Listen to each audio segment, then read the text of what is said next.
Trendga chiqqan Julyettani qanaqa yasalishi ikkinchi qismi. Endi qizlar Julyettamizni qolipini yasab olamiz. Bizga 4 razmerli sim kerak bo'ladi, metr kerak bo'ladi.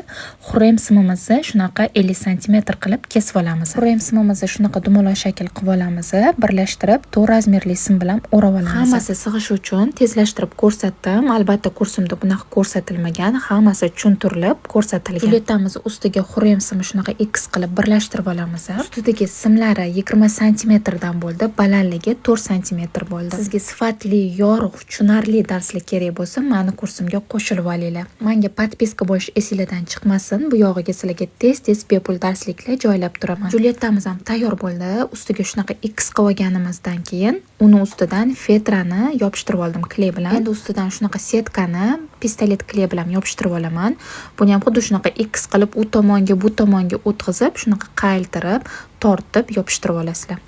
Mana tayyor bo'ldi Julyettamiz ham. Mana qolipini ham bilib oldinglar qanaqa yasalishini. Ustini xohlagancha bezatsanglar bo'ladi. Cho'tki olgan durlarimni fetraga, endi hammasini Julyettaga tikib chiqaman. Shunaqa shakl berib. Orasiga sirkon ko'zlar ham qo'shdim, durlar ham, pistollar ham tiksanglar bo'ladi qizlar. Juda ham chiroyli chiqadi. Temir kley quyib, sirkon ko'zlarni yopishtirib chiqdim. Yoqqan bo'lsa like bosib qo'yinglar. Mana yo'qotib qo'ymaslik uchun podpiska bo'lib olinglar. Sizlarga shunaqa tez-tez darsliklar joylab turaman.